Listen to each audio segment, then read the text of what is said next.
From Lamar Jackson, Devante Parker, and Teddy Bridgewater, we'll talk about all three former Cards now in the NFL on this special crossover between the Locked On Louisville and Locked On NFL podcast.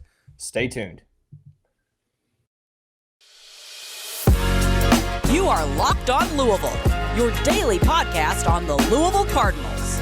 Part of the Locked On Podcast Network, your team every day. What is going on, everyone? Welcome into a special crossover episode between the Locked On Louisville and Locked On NFL podcast. I'm Dalton Pence, the host of Locked On Louisville. With me today is my special guest, Tony Wiggins, host of Locked On NFL and also Locked On Jags. Tony, how's it going, man? Man, I'm doing great. How about you guys? Doing good. Hey, I appreciate you for hopping on at almost like a minute's notice. I know it was a pretty late notice, but definitely appreciate you for coming on. Got a lot of stuff to talk about on today's episode. I've been wanting to do this, dedicating an episode to some of the former Cards in the pros, beginning a lot with Lamar Jackson. We'll talk about what to expect from him in the 2022 campaign. We'll also talk about Devante Parker getting traded to the New England Patriots. And then finally, we will wrap up the show discussing Teddy Bridgewater going home to his hometown team, the Miami Dolphins. But we'll start out with Lamar. Tony, I guess the first thing I want to ask you, as a person who's not a fan of the Ravens, not a fan of Lamar like Louisville fans are, seeing him in a different light. What are you expecting from him in 2022? I guess the better way to phrase it is, with the way the Ravens have only one playoff win in Lamar's tenure in Baltimore, is the gauge of success based more on what they do in the postseason, or is it more so of what he looks like individually? I think it's a little bit of both, because if you look at the situation with Lamar, I'm a Florida State supporter, so I got firsthand a good butt whipping from him when he was in college, and I couldn't wait to see him leave. But I am a Floridian also, and so is he. So I kind of root for all the kids that are from Florida, and I really like him. I think he's great. I just think that there's a group of people that never believed in him. So every single opportunity that they get to say, I told you, gotcha, that's what they'll try to do. The bottom line is the Ravens have had massive injuries to their wide receiver core, to core parts of their defense, and to their offensive line the last couple of seasons that sort of derailed them as a team. I think he's made great strides as a passer. I think it leaves a little bit to be desired with the receivers that they put out on the field for him. That sometimes, other than Mark Andrews, the tight end, sometimes he can't win for losing. If that was Aaron Rodgers, case in point, they make excuses saying that we haven't given Aaron Rodgers enough receivers, right? But he only had the best receiver in the NFL on his team. Well, Lamar's had nothing close to that, and I think sometimes we judge them and base them and create comments that are a little bit slanted and a little bit angled based on what our preconceived notions are of guys. Right. And I like how you mentioned that there is a little bit of a double standard. And I think that that kind of applies to, the Ravens as a whole this season when it comes to the injuries that they've had to deal with. I mean, before the first game, they were on their third string running back. Right. And they already didn't necessarily have a deep wide receiving core. And now Hollywood Brown has retired. So you're kind of going back to the drawing board. And yes, you do have one of the top, probably 2-3 tight ends in the league, arguably in Mark Andrews. The offensive line hopes to take the next step forward this season. We will see. But what are you looking for Lamar to individually improve on this upcoming season? Because, you mentioned it. He's made a little bit better strides as a passer, but more specifically, where do you look for the areas of improvement for Lamar to be able to round out his game? I don't want him getting hit as much. And if that means sliding, there are a lot of quarterbacks that can run, that don't take hits, and that don't try to squeeze every little thing out of every play. Russell Wilson has done it for years. And Aaron Rodgers, I mentioned him, he's also done that. And at some point in his career, this is going back a little bit, but Steve Young was able to do it. Run and be smart about it. Don't stop running. Don't stop using your legs to extend plays. But you got to, at some point, start to be smart about it, because it's pretty soon you're going to be 26, 27, 28, And trust me, I'm 53, and these bones don't feel the same when I do any activity that I'm not used to. And in the NFL, 1 year equals 3 because it's like a car accident every weekend. You know what I'm saying? A constant stream of, even when he gets the passes off, we got to account for the times that he's hitting the pocket. And he's not the biggest guy. So what I would want him to do is preserve that a little bit, start, running to escape and extend, but then not trying to get so many extra yards, get out of bounds, and frustrate the hell out of other teams that they can never hit you. I think if he does that, then he'll preserve himself and he'll be around later in the year, and he won't have the injuries that he's had in the past. And we've seen over the past handful of months now, recency bias. I mean, it's one hell of a phenomenon. I mean, it's real in almost every aspect of life. It's what have you done for me lately? That whole notion. There's a maybe not necessarily a mantra, but there's like I don't even know what you would call it. You get what I'm saying? Like the AFC is very top heavy in quarterbacks. Right. Most of the league's quarterbacks, it seems like the elite are now in the AFC, minus Tom Brady, Aaron Rodgers, what have you.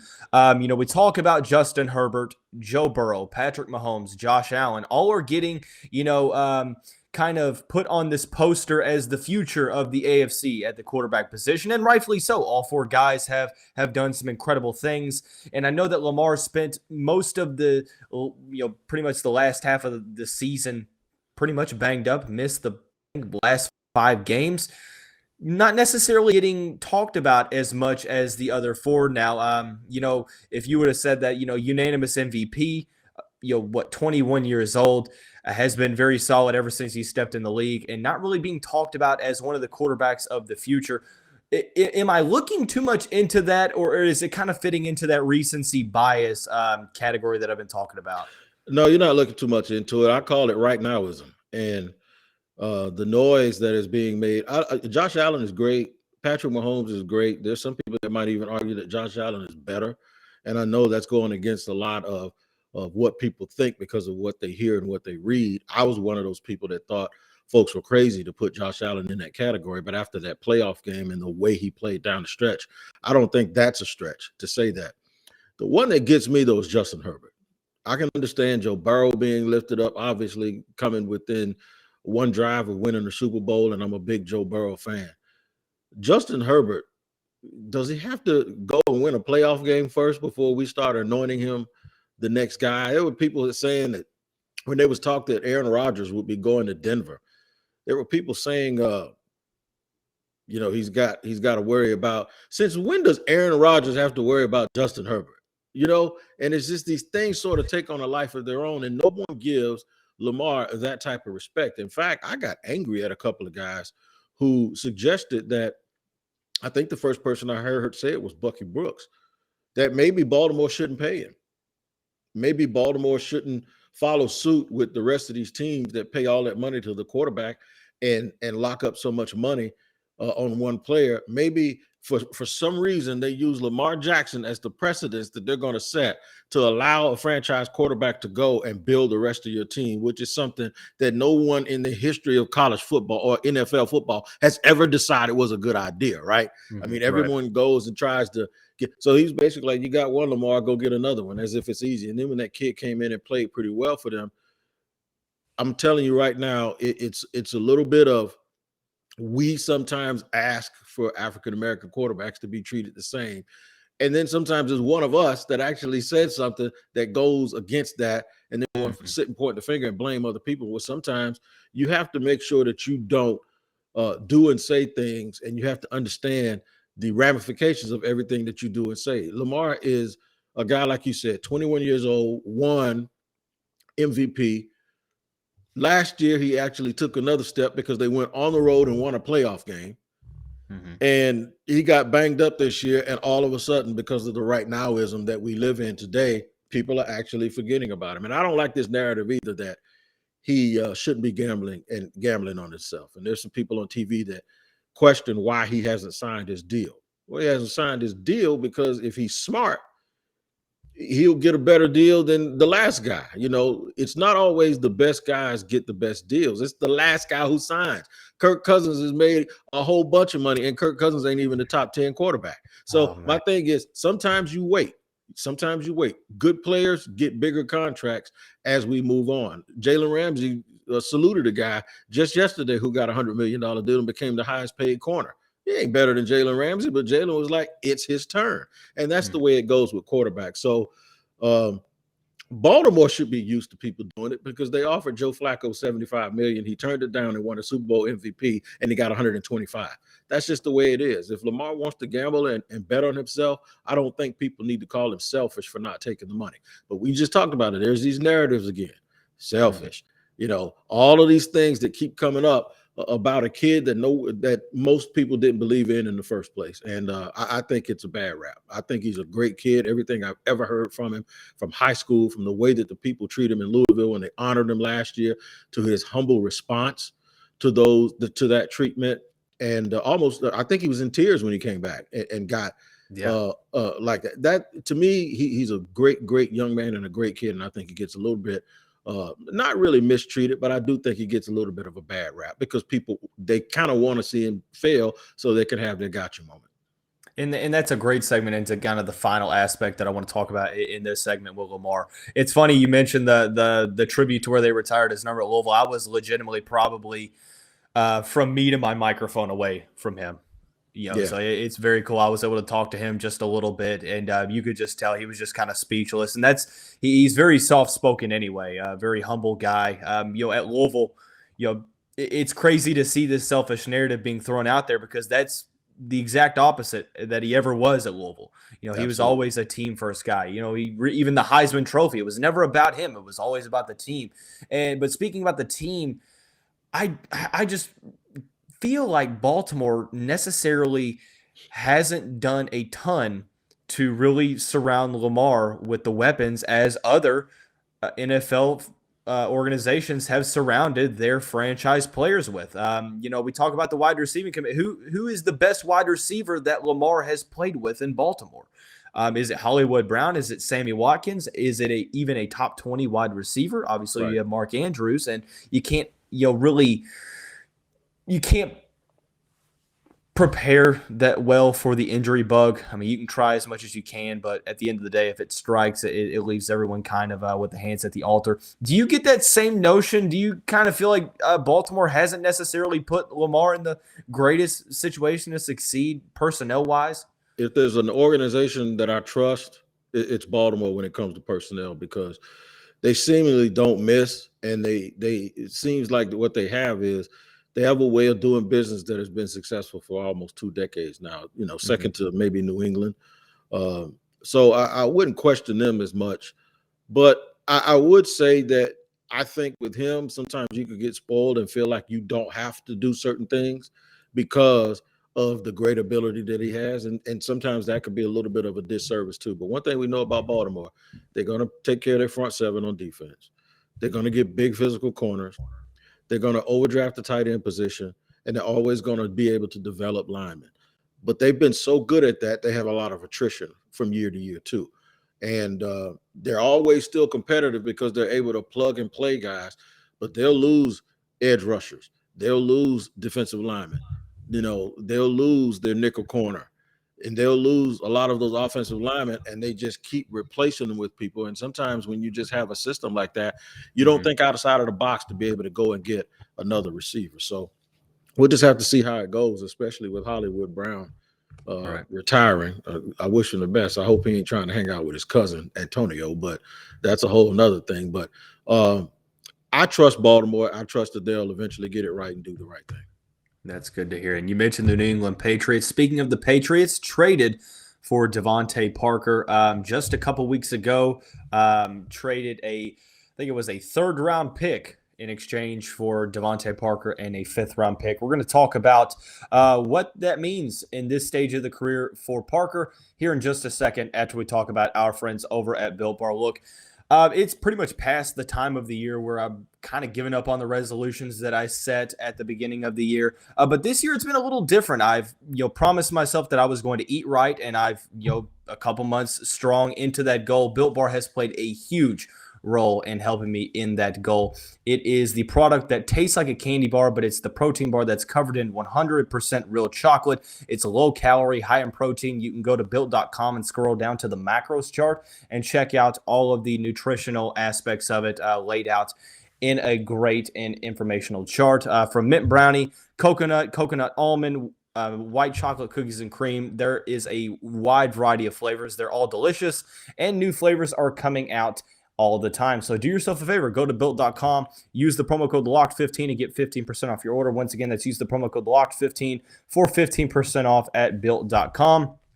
Thanks again for making Locked On Louisville your first listen every day. As I mentioned over the past couple days, starting Thursday, April 28th, tune into Locked On NFL Drafts, a live coverage of the 2022 NFL Draft with all 3 days of real-time analysis from our extensive lineup of experts and insiders. And for those of you dying to know who your team will take, catch Odyssey and Locked On's NFL Mock Draft Special, hosted by Brian Peacock and former scout Matt Williamson of the Peacock and Williamson NFL Show all week leading up to the first pick.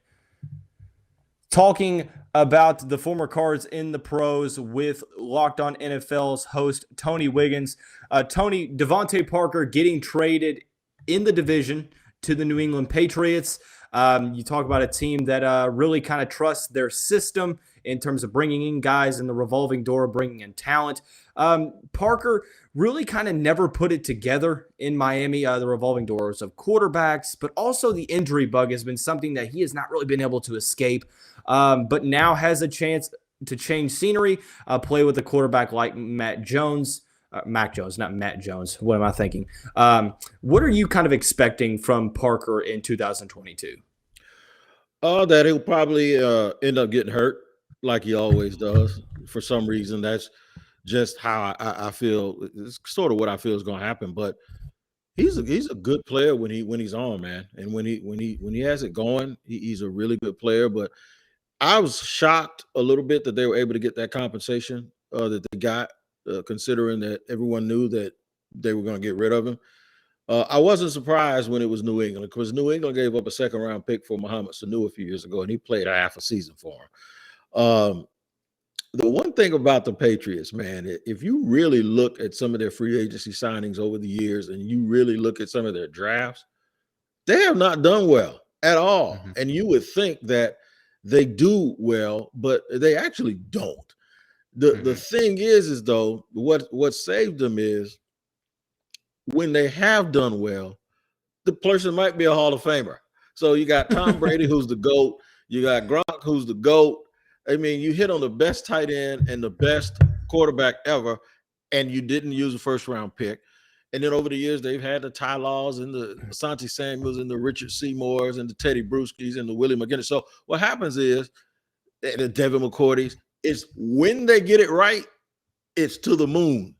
But most of the time, they get it wrong. So I guess you'd rather hit a home run 15% of the time than get a base hit 50% of the time, but none of them are home runs. So I think this is another one where we're going to be scratching our head at the compensation. By the way, this is the second time they traded with the Dolphins for a receiver. The other time they gave the Dolphins a second-round pick, that was Wes Welker. So that's the thing that shows you when they hit it out of the park, they hit it out of the park. I don't know if this was going to go as well. I like Devante Parker as a talent. I liked him when he was coming out. It's just that, in the NFL, your best ability is your availability, and he just hasn't been available. And Tony, I feel like, honestly, this may be a better situation for him in the sense of, obviously, I think the Tyreek Hill move was after the Devante Parker move, if I'm not mistaken. Right, but you kind of knew because of his salary that they were going to try to make a move. And yeah, right. But I'm not saying Tua is a bad quarterback, anything like that. It's really not even the matter of the Dolphins. But I feel like when you look at the depth chart for New England, Jacoby Myers is seemingly wide receiver one up in New England, and I think he might have had one touchdown catch last year. Obviously, this is a very run-dominant offense. They rotate running backs. But with Mac Jones' a second year, do you get the sense that he has a chance to, well, maybe not necessarily revitalize his career at 28, 29 years old, sort of hitting maybe his physical prime? Do you look at this possibly as a possible career year for him if he's able to stay healthy? Obviously, that is a big asterisk, a big what if. But the competition, it seems like the snaps are up for grabs in terms of the targets up in Foxborough. I think it's definitely if he's going to have that year you're talking about, this is the place to do it because they're going to be super competitive. I believe, based on histrionics, that they have a really good training staff and their strength and conditioning. It can probably help him a little bit. And because it's all football, no nonsense, not the distractions of South Beach, maybe he'll get a little more rest.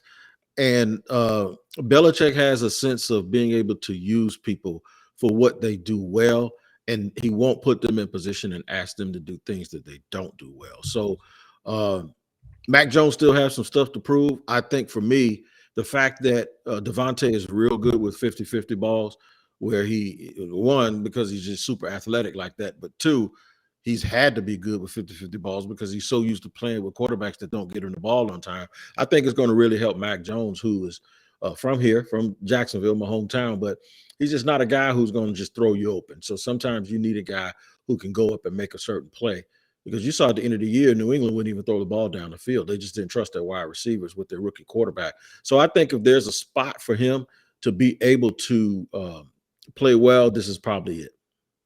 I do agree with that, and I think you really hit the nail on the head when it comes to utilizing his athleticism. Because even going back to college, look, I love Teddy Bridgewater. He is one of my favorite Cardinals of all time, if not my favorite Cardinal, right behind Lamar Jackson. But Teddy had some fallacies as a college quarterback that we're seeing nowadays as well, in the fact of throwing guys open, like you said that term. I like that term.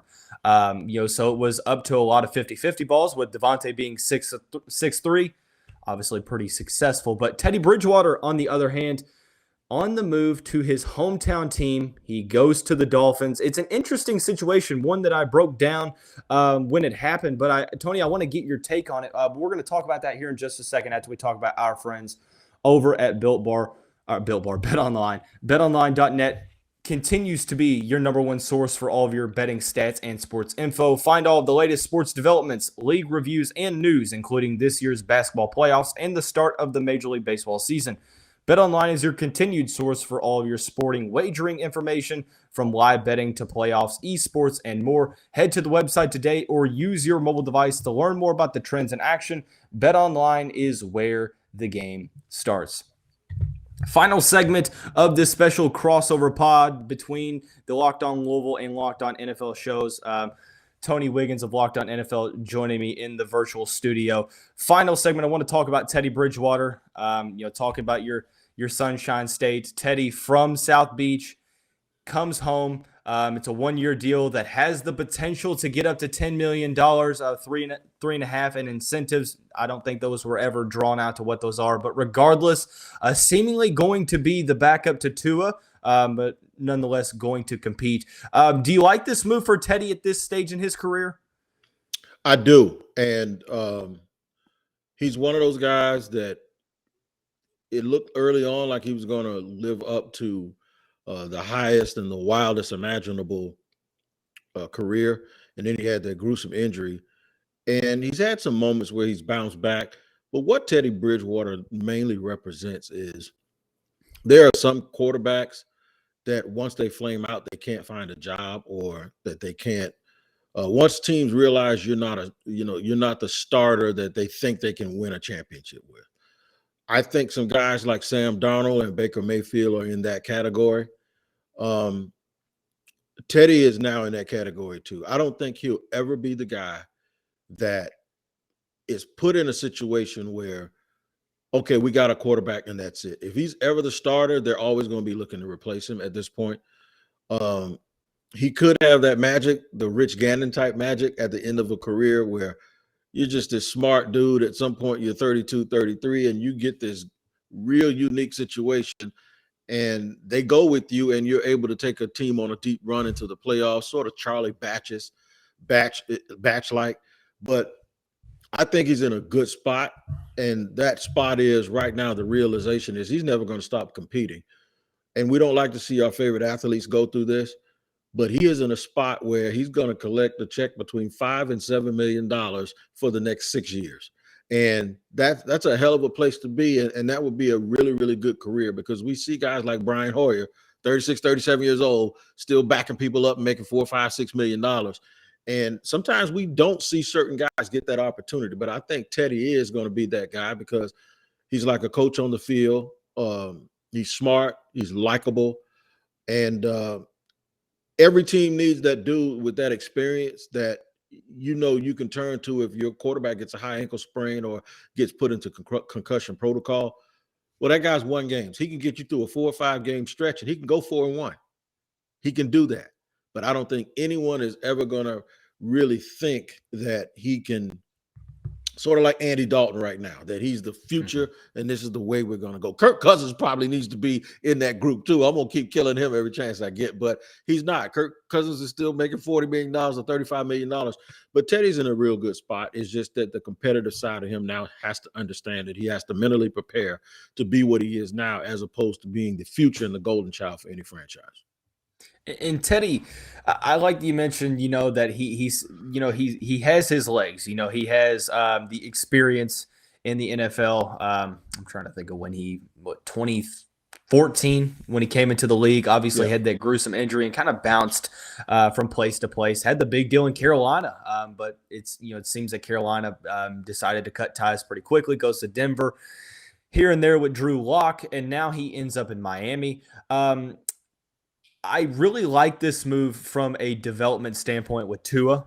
With a young quarterback, I think that could be a role of, that Teddy is really going to start embracing over the next couple of years, and really kind of a backup role for a veteran anyway, is to be able to kind of be that, that consistent figure when it comes to helping out young quarterbacks. I really like this move from Miami.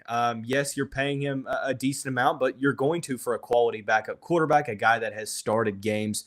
But I really, really love this move to be able to provide some guidance for Tua, who I think that their skill sets are kind of similar in the fact that they utilize the intermediate routes a little bit more, the underneath routes.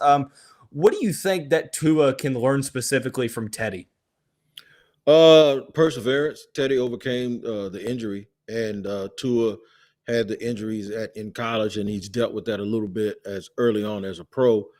But I think that's the biggest thing. And to kill the noise, to overcome the odds, to focus on what's in front of you when people are constantly trying to replace you, or thinking that there's a lot of Deshaun Watson talk, some Aaron Rodgers talk, some Tom Brady talk, and how to be myopic in your approach and to just put all of the distractions aside and focus on what's in front of you. And I think I agree with you. I think he could be absolutely good for Tua. This is a big year for Tua, because next year is loaded with quarterbacks, and there might be some guys on the move again next year, and Tua has to actually prove that he's it. And if he doesn't, he'll be in the same boat as Teddy, as Mayfield, as Sam Darnold, and the other guys that teams, Jameis Winston, Marcus Mariota, he'll be in that boat again, where teams are always trying to figure out a way to replace you, as opposed to using you as the future quarterback and star of the team. Last thing I want to talk about with Teddy, I guess, really to wrap up the show, speaking from a strictly hypothetical sense.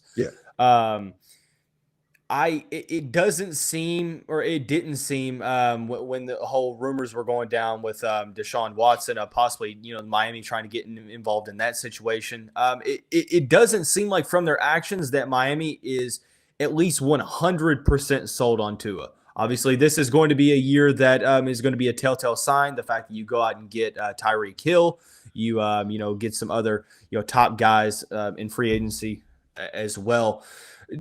Is there ever going to be a point that you feel like that this is a true competition between Tua and Teddy? Obviously, Tua would have to struggle mightily, but where does the line get drawn? Like, how much does Tua have to struggle on the field for Teddy to get the nod? And they're like, you know what, go in there and try to win some ball games. Well, that's a great question.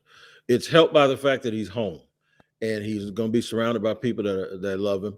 It also helps that Mike McDaniel, the new coach, he wants to win, especially at an organization where there's a lawsuit right now that says that they were actually trying to pay their coach to not win games.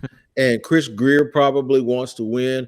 And by them going out and getting Tyreek and making some other, they also signed Taron Armstead at left tackle.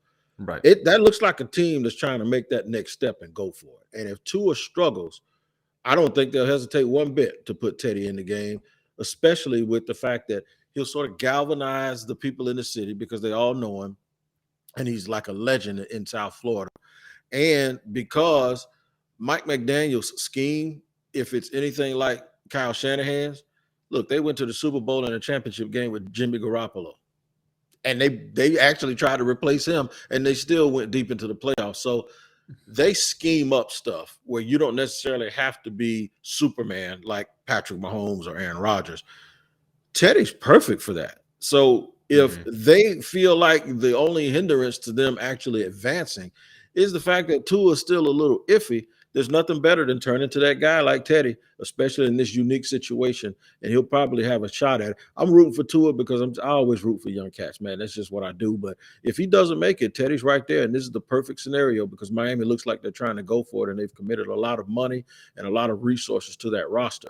They won't hesitate one bit, I think, to insert Teddy Bridgewater into that situation to see if he can make a run. Of course. Tony, definitely appreciate the outside input. You know, we see things as Louisville fans, and we're very biased. You know, all of our guys should be all-stars, Hall of Famers, stuff like that. Absolutely. Obviously hyperbolic. But do us a favor before you get out here, plug us into your social media and where we can find you on all of the streaming services. At Shop Talking Wig is my Twitter handle. You can check me out wherever you get podcasts. Locked on NFL on Wednesdays with James Rapine, and Locked on Jaguars daily, every single day, Monday through Friday at least, where we lock it down and bring it to you. Y'all got a big horse race coming up there pretty soon, man. I'm gonna be, you know what? I got some Kentucky Derby heartbreaking stories I wish I could tell you, man. But I'll tell you this one. The year the War Emblem won, I was supposed to go make a bet. 02? That 02? I knew exactly how much I was going to bet. I was going to bet the 5 and the 12 up front, all on the Super. And I had a client show up because I've been a barber for 30 years now. I had a client show up and beg me to cut his hair. He begged me. I said, man, I got to go to the OTB place and I got to make this. I've been studying this for months. I'm going to bet War Emblem. And then I think he was the 5 or the 12. And I'm saying, I'm going to 5, 12 or whatever. And he talked me out of it, man. He says, man, just cut my hair. I'll pay you $100, man. And see, you're going to save money. That race went just like I thought it was going to go. And I sat there while he's cutting this dude's hair. And he told me, I'm sorry, bro. Man. He says, I'm sorry, bro. I lost $90,000 because this fool begged me to cut his hair. And he said, man, it just wasn't meant for you. And you know what? When you done caused me all this hell in my life, dude, at that point, I was a single parent going through a divorce, and you trying to tell me that it just wasn't in the cards for me, I almost asked him to sit back down in the chair and whack all of that hair off. I'm telling you, man, I had the worst luck. So I've hit that Super like 3 times. And it seems like the Kentucky Derby. It is a day of absolute celebration or absolute heartbreak because it is betting central. But hey, Tony, definitely appreciate you coming on, especially at this late hour, man. You know, like I mentioned, us here at Locked On, thanks for making us your first listen every day. That's going to wrap up this Friday edition of the show. Everyone have a great day. Have a great weekend. We'll see you right back here on Monday.